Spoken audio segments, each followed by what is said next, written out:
Update 2. At my daughter's birthday party, my grandson came to me and said, "Grandpa, you have to leave now." I was surprised and asked why. Then he said, "Just go now. You will understand later." I trusted him and left.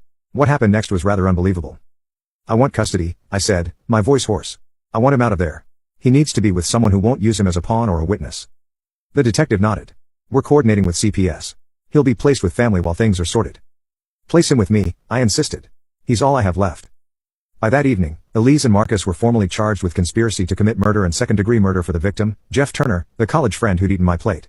There were photos of him in Elise's wedding album. I remembered shaking his hand once years ago. He'd smiled and said, "You raised a good one." I guess we were both wrong. News spread fast.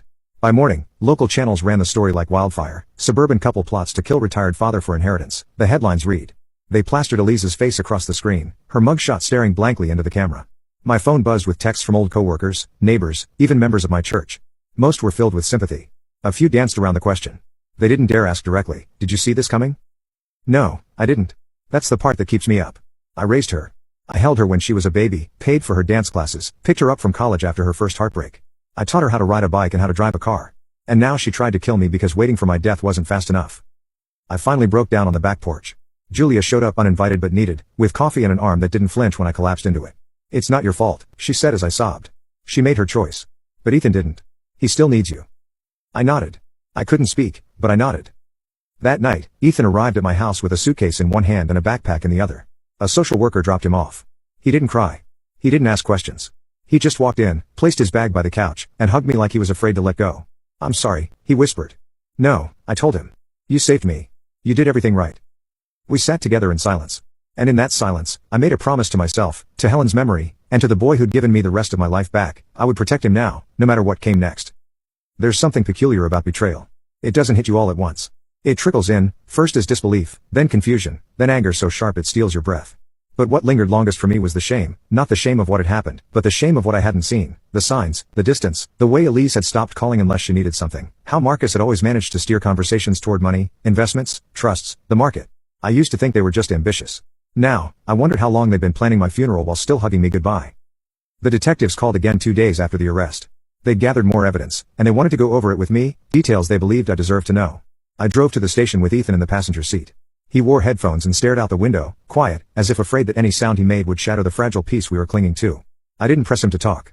I figured we'd both had enough words for a while. At the station, I sat across from Detective Bailey again. She had that look I'd started to recognize, professional but weary, like she didn't want to be the one to say what had to be said, but knew she had to anyway. We pulled messages from Marcus' office computer, she began.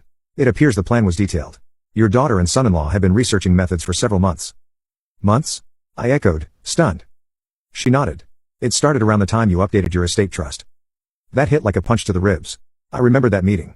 Elise had even come with me, sitting beside me as I signed documents, nodding like she supported everything. I thought it was responsible of her. I never imagined she was taking mental notes to calculate her odds of cashing out early. Bailey slid a file across the table. We found a list. I hesitated before opening it, but when I did, I saw my name at the top. Beneath it, estimated figures, my pension, the value of my home, liquid assets. Then a line Marcus had written in a chat: "If he dies naturally, the niece still gets half. But if we time it right, we can sell the house immediately and transfer assets before the rest of the family intervenes." I pushed the folder away. My hands were shaking. "What about Ethan?" I asked. "Did they know he overheard them?" "We believe not," she said carefully. "Your grandson kept quiet until the last minute. Smart kid." "Too smart," I muttered. "He's 12.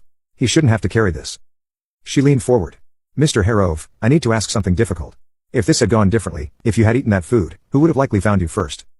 I didn't hesitate. "Ethan. He was sitting next to me." She exhaled. "Then it's good you trusted him." That trust haunted me because the truth was I almost hadn't.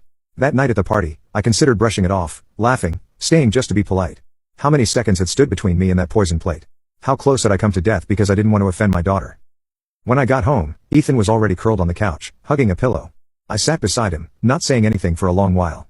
Eventually, I asked the question that had been gnawing at me. "What exactly did you hear, bud?" He looked down, shoulders tight.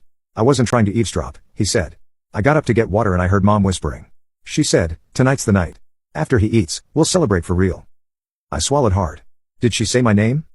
He nodded. "She said, 'Once Dad's gone, we can fix everything.'" There it was, confirmation in a child's voice that my daughter had looked at me not as a person, not even as her father, but as a problem to solve. "She's not your mom right now," I said quietly. "She's someone else. And I promise I won't let that version of her near you again. His lip trembled, but he didn't cry. He just nodded, hugging the pillow tighter. Over the next few days, the investigation grew teeth. Search warrants led to even more damning evidence, a second purchase of poison, likely backup, in Marcus' office drawer, and receipts for life insurance policies taken out just weeks before the party. Elise had signed one of them, listing herself as sole beneficiary in the event of sudden loss.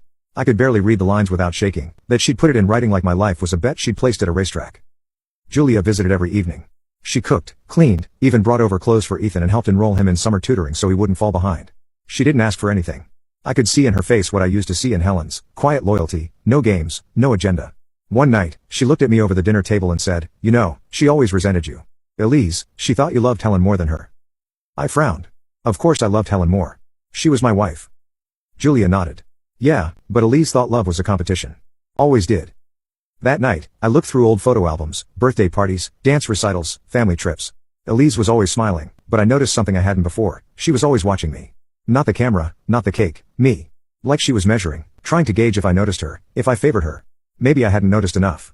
But even if I hadn't been the perfect father, I hadn't deserved to die for it.